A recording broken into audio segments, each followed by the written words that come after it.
There are moments when a celebration reveals what it was built on. This one began at a gate in Newport, where a wedding that cost $112,400 paused because the wrong person arrived. Charlotte Pembroke had signed every contract herself. She had paid for a ceremony meant to unify a family that never fully accepted her. What happened next mattered less for the spectacle and more for what it uncovered. This is where she begins. The guard didn't look comfortable. He stepped toward my window holding 2 printed headshots. Henry's school photo, Lily's from last spring. Across both of them, in thick red ink, "Do not admit. Client sensitive." "I'm sorry, ma'am. The access list was updated this morning." I stared at my son's face under that red line. He was in the back seat, quiet, watching me in the mirror. Updated by who? The bride. Ma'am. The ocean wind was cutting through the drive, carrying the sound of string instruments warming up somewhere beyond the hedges. I could see black-tie guests walking past the gates with champagne already in hand. "I'm the named insured on this event," I told him. "Who authorized my exclusion?" He shifted his weight. "We were advised there may be a custody-related disruption.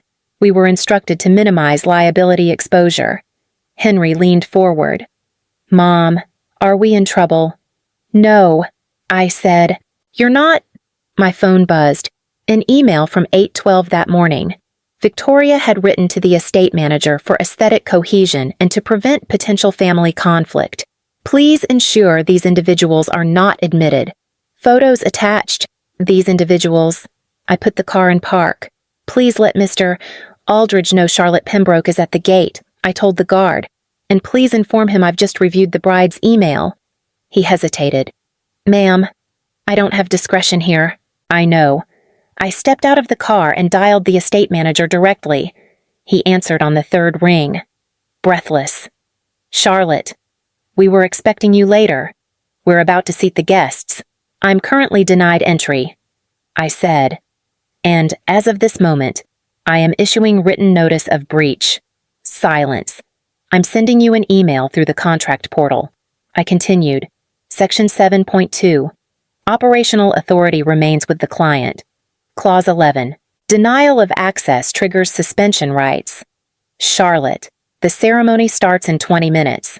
I am the named insured on the event liability rider. If I'm not permitted on premises, you are operating without coverage. He exhaled slowly. "Are you asking me to shut this down? I'm instructing you to suspend alcohol service immediately and freeze catering dispatch until this breach is resolved." There was a pause long enough for the wind to fill it. "I'll need that in writing." "It's already sent." Inside the gates, servers began stacking trays. The quartet stopped mid-scale. Guests turned their heads in small, confused movements. Sometimes the cleanest break comes without shouting. I stayed on the line with Mr. Aldridge while the Atlantic wind pushed at my coat and the guard tried very hard to look anywhere but at me. "Charlotte," he began, his voice strained. The bride's instructions were framed as a safety precaution. She claimed there was a high risk of a custody-related confrontation. With children, I kept my voice flat, like a dead calm sea. "Henry is 10, Lily is 7. You are not describing a security threat, Mr. Aldridge. You are describing a pretext." "I understand that, but no," I interrupted. "What you understand is liability. Section 7.2 of our agreement grants the client sole operational authority. More importantly, look at the event liability rider. I am the named insured. That policy contains a client presence warranty. It explicitly states that coverage is only valid if the policyholder or an authorized officer of Pembroke Holdings is on site to oversee risk." There was a sharp silence. I heard the muffled sound of a chair scraping against a floor. He had stepped into his office to check the fine print. "If I am barred from the premises," I continued, "your venue is currently operating uninsured. If a guest trips on your marble staircase or an intoxicated bridesmaid suffers an injury, your insurance carrier will deny the claim based on a breach of warranty. You will be personally and corporately liable for every dollar of the damages." "I received your formal notice," he admitted, his professional veneer finally cracking. "You are invoking a suspension under Clause 11. Immediately. I want confirmation in writing that service is paused pending the restoration of contractually mandated access. If one more glass of champagne is poured while I am standing behind this gate, I will notify the carrier that the policy is null and void." "Alcohol service has been suspended," he said, sounding defeated. "Catering is on hold. We have instructed the quartet to stand by. You are aware this could jeopardize the entire $112,400 event. I am the one who funded the 100%. Mr. Aldridge, I am well aware of the cost." I ended the call and leaned against the SUV. Behind me, Henry cracked his door open. "Mom, are we in trouble?" "No, sweetheart. We are just waiting for an apology." My phone rang instantly. It was my father. "Charlotte, stop this. Aldridge says you've frozen the wedding. You are humiliating this family." "I funded this family." "Dad, there is a profound difference. Victoria used Daniel's trust money to build a wall, but she forgot who owns the bricks. I will not assume liability for a party I am not allowed to attend." "You're making this worse," he hissed. "No," I said softly. "I am making it legal. It didn't explode." That was the strange part. Nothing dramatic. No shouting from inside the estate. Just a slow, visible shift. Through the iron bars, I watched servers carry full trays back toward the kitchen doors. A bartender uncorked a bottle and then stopped, looked at someone off to the side, and set it down, unopened. The quartet lowered their bows and began quietly packing sheet music. The energy changed. That's the only way to describe it. My phone lit up again. "Victoria." I let it ring twice before answering. "What did you do?" Her voice was sharp, high, almost vibrating. "They just shut down the bar. I suspended services due to breach. You cannot just walk up and cancel my wedding." "I didn't cancel it. You froze it." "That's the same thing." "It's not." I could hear noise behind her. People talking over each other. Someone saying her name. "You're doing this because you're bitter." She pushed on. "Because you can't stand that I'm happy. I'm doing this because my children were handed red-marked photos at the gate. They would have caused a scene. They were in the car." Silence on her end. Not guilt. Just calculation. "You're ruining everything," she said finally. "Do you understand how this looks?" "I understand exactly how it looks." She exhaled hard, like she was about to say something worse, then stopped. The line went dead. From the back seat, Lily's small voice. "Mom." "Are we bad?" I turned around immediately. "No, absolutely not." Henry leaned forward again. "Is Aunt Victoria mad at us? She's upset about something else." I watched as a cluster of guests near the entrance began checking their phones. Word spreads fast when champagne disappears. For a moment, everything inside those gates just stalled, like someone hit pause. And we were still standing outside. The waiting did something to me. It gave my mind room to wander back to the kitchen table 6 months earlier, when this whole thing was just a conversation and not a line drawn at a gate. Edward had come over unannounced. Margaret followed him in with a polite smile that never quite reached her eyes. Victoria stayed near the doorway, scrolling through her phone, occasionally tilting the screen so I could see venues and floral designs. "It's a once-in-a-lifetime event," Margaret had said, folding her hands like she was presenting a proposal. "And you're in a position to help." I already knew what that meant. Edward leaned forward. "Daniel left you secure. The trust distribution cleared. You're comfortable." Comfortable. That word always landed wrong. It wasn't spare money. I reminded him, it was life insurance. "And you're still alive." He replied, "Which is the point?" Victoria finally looked up. "I don't want anything extravagant. Just appropriate." Appropriate turned out to mean $112,400, an oceanfront estate, imported florals, a string quartet flown in from Boston. I'd hesitated. I really had. I don't know if this is wise. I'd said then, trust funds are structured for long-term stability. Edward waved that off. You manage compliance for a living. You know how to structure things. There it was. The part where my competence became obligation. Margaret softened her tone. It would mean so much to Victoria. She's never had the advantages you had. I almost laughed at that. Advantages. My mother left when I was 12. Edward remarried within 2 years. Victoria was already in college when Daniel and I got engaged. Still, I wrote the check. Not from my personal account.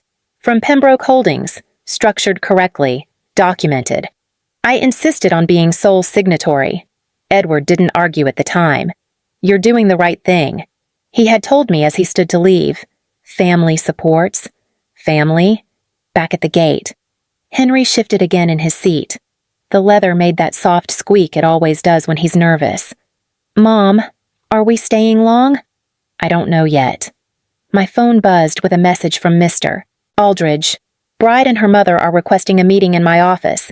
They are disputing your authority. I felt my shoulders tighten. Another call came through. Margaret this time.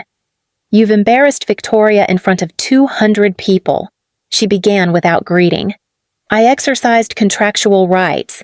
You could have handled this privately. They handled it privately at 8:12 this morning. I answered. I'm responding publicly because they made it public. There was a sharp inhale. You're punishing her. I funded her.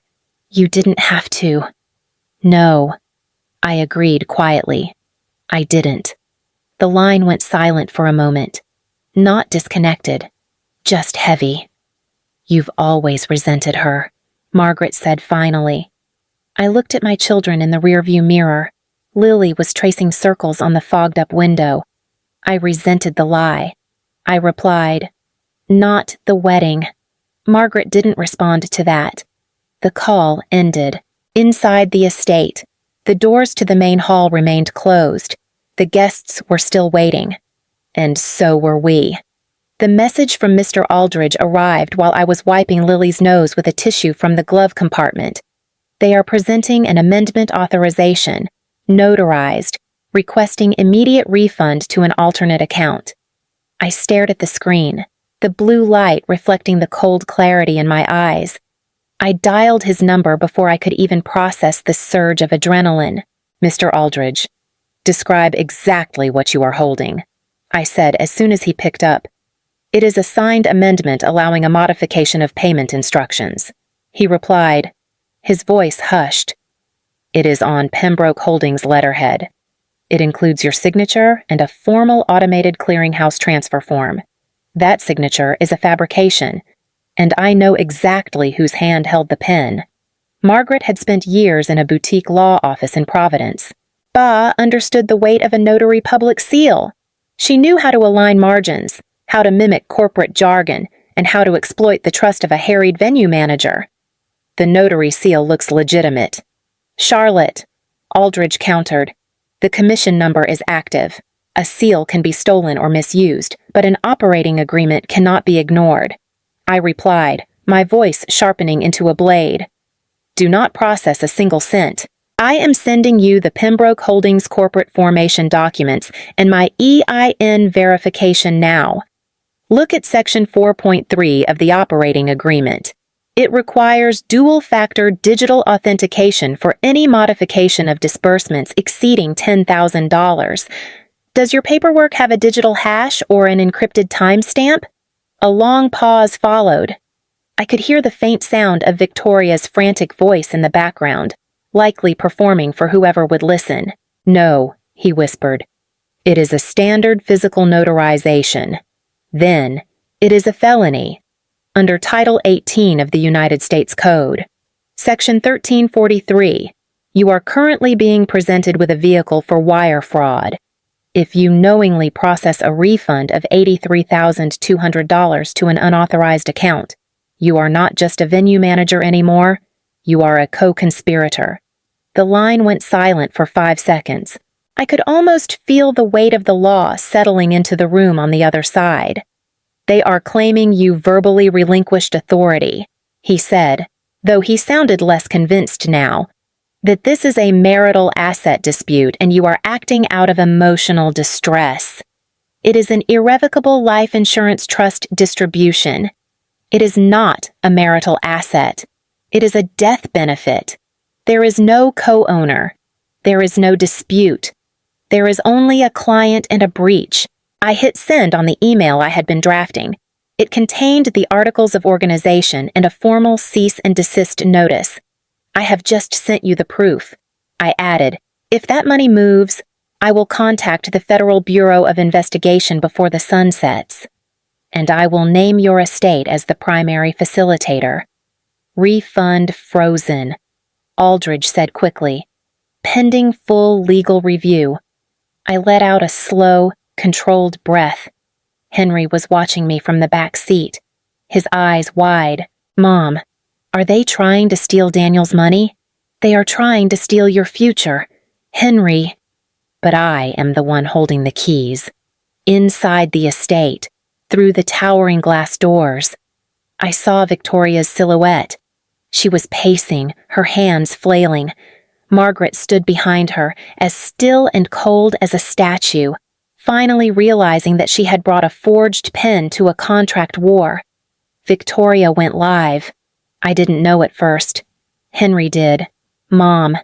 Aunt Victoria's on video. I glanced at his phone before taking it from him.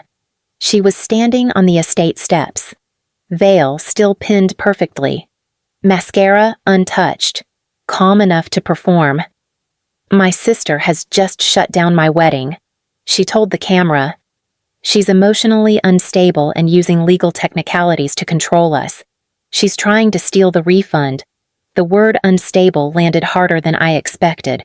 I turned the volume down. She's lying, Henry said quietly. I know. Another call came through.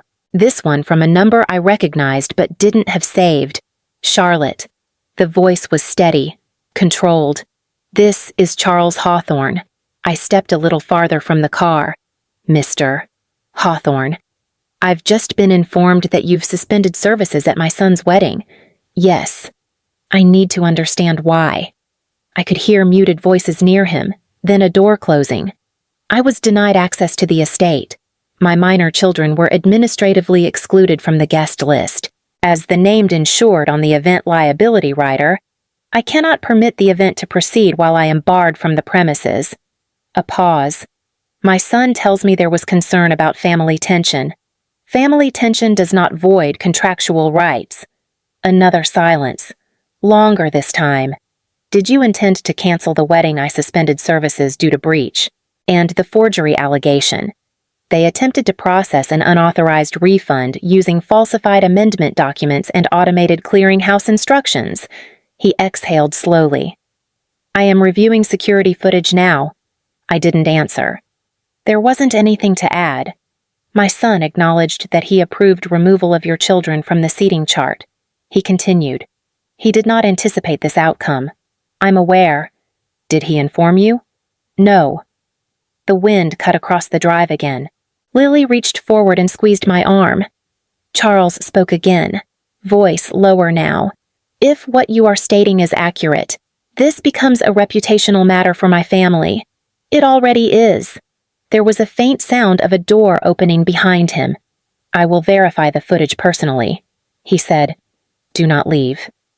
The call ended. In the back seat, Henry leaned his head against the window. Is his dad mad too? His dad is thinking. I told him. Inside the estate. The doors remained closed. Victoria's live feed was still running. People were watching. And somewhere in that building, someone was finally pressing pause for the right reason. The call returned exactly 20 minutes later. Charlotte. His voice had shifted. It was not warmer, but it was settled the tone of a man who had finished an audit and found a catastrophic deficit. I have reviewed the access logs and the security footage, Charles Hawthorne said.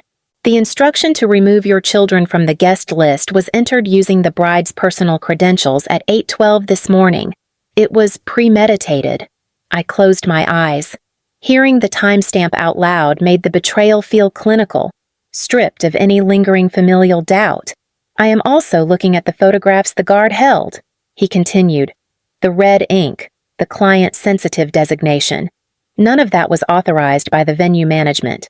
It was an external directive enforced under false pretenses. My son did not object when the seating chart was altered, he added, his voice hardening. In my world, silence in the face of fraud is a liability. That is on him. The Atlantic wind battered the SUV, but inside, the silence was absolute. Henry was watching me, his small face pale. I am dispatching my private security team to your current location. Charles went on. There is a live stream circulating from the bridal suite that suggests escalating erratic behavior. My team is not there for your protection. Charlotte, they are there for containment. Victoria has alleged that you are misappropriating the $112,400 budget. He said, but I have seen the forged amendment. We are currently investigating how a legitimate notary seal was applied to a fraudulent document. If Margaret Langford facilitated this, she has introduced a criminal element into my son's marriage. If your account remains accurate and the evidence suggests it does, then this merger of families cannot proceed. I do not underwrite reputational risk, and I do not tolerate cruelty as a business model. The line ended without a goodbye. Inside the estate, the first groups of guests began to trickle out. There was no applause, only the quiet, rhythmic unraveling of a dream. What did he say? Mom Henry whispered. He said the truth has been documented, I replied. And now, everything is changing. We didn't stay at the gate much longer, once the guests started filing out in small, uncomfortable clusters. I drove home. The kids were quiet in the back seat. Henry kept his arms crossed. Lily leaned against him and fell asleep. By the time I pulled into my driveway in Middletown, my phone had stopped buzzing. That worried me more than the noise had. They arrived 15 minutes later, Edward's car first. Margaret beside him, Victoria in the back seat, veil gone now, hair pulled tight. I stepped out onto the front porch before they reached the door. Edward didn't wait for greeting. You've exposed us to tortious interference claims, he snapped. You froze a lawful event. I enforced a lawful contract. You've embarrassed two families. You embarrassed mine. Victoria moved forward, phone already in her hand. Tell them what you did, she demanded, angling the camera toward me. Tell everyone why you sabotaged my wedding. I suspended services after you barred my minor children from entry. You're twisting it. I have the access log. Margaret's voice cut in, low and controlled. We offered to resolve this privately. You presented forged transfer instructions. Her expression flickered. Just once. Victoria stepped up onto the porch without permission. Do not cross this threshold, I told her. She laughed under her breath and took another step. That's when a black SUV rolled to the curb. Two men stepped out. Calm. Suits. No raised voices. Ma'am, one of them addressed Victoria. We need you to step back. This is my sister's house, she shot back. It is not your property. Edward looked from them to me. You called security on us, I didn't. Victoria tried to brush past them, still filming. Step back, the guard repeated, firmer now. When she refused, he reached gently but decisively and guided her down off the porch. Minutes later, a patrol car pulled up. The air felt thinner somehow, quieter, and for once, no one was laughing. The patrol car departed after issuing a citation for criminal trespass. Victoria did not cry. She remained defiant, her voice a sharp, continuous drone even as the officer handed her the paperwork. My father, Edward, refused to meet my eyes as he retreated into his vehicle. Bennett arrived mere minutes after they pulled away. He looked hollow jacket gone, tie loosened, standing at the base of my porch steps as if an invisible boundary barred his ascent. I asked my father not to send private security. He began, his voice thin. He did not listen. They were professional, I replied, which is more than I can say for your wedding party. He nodded once, staring at his shoes. I did not think she would go that far. The forgery, the exclusion. I did not think it would turn into this. You approved the removal of my children from the seating chart. Bennett, you were complicit in the 100% of the planning that led to that gate. I thought it would avoid tension. He whispered. Tension for whom he had no answer. I felt the weight of my children's presence behind the hallway window, silent and observant. My father suspended my trust distribution this afternoon, Bennett said finally. He informed me that if I proceeded, I would be underwriting my own reputational ruin. We are initiating annulment proceedings immediately. I remained unmoved. And the legal standing. We never signed the marriage license. Because you suspended the service midway, the officiant never executed the document. There is no marriage to dissolve because, legally, 100% of it failed to launch. Indifference, I said softly, is just cruelty that does not raise its voice. He looked up, a brief flash of regret crossing his face, before he turned and walked toward his car. The social death of Victoria Langford had begun, not with a scream, but with the quiet withholding of a signature. Is it over? Mom Henry asked, opening the door. Yes, I said. It is over. 3 weeks later, the refund cleared. $83,200 wired back into Pembroke Holdings.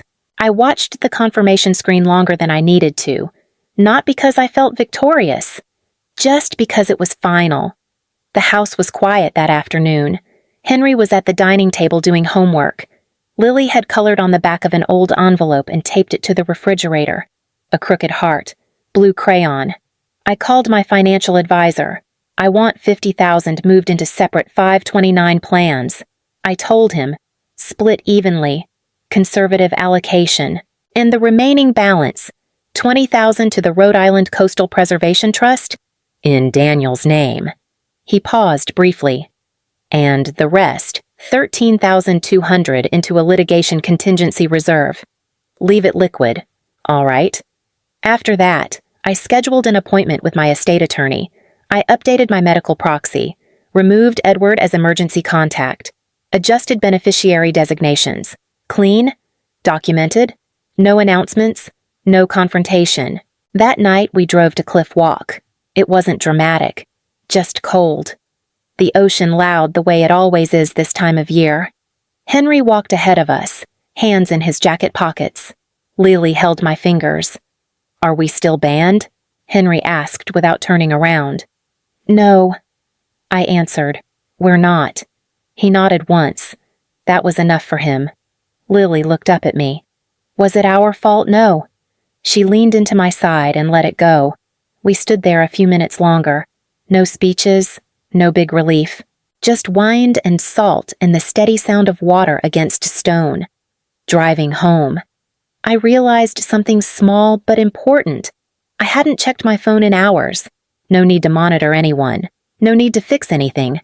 Charlotte Pembroke used to believe that keeping the peace was her responsibility. That funding something made her accountable for its outcome. That family meant absorbing damage quietly. Now it meant something else. It meant choosing where my name appears, where my signature goes, who stands beside me. I didn't dismantle a wedding. I withdrew my consent from a version of myself that thought love required payment. That shift feels quieter than anger, steadier. If this story settles somewhere with you, that's enough. Out here, with the ocean moving whether we notice it or not, I finally understood that I don't have to stay where I'm administratively excluded. And for Charlotte Pembroke, that's the part that lasts.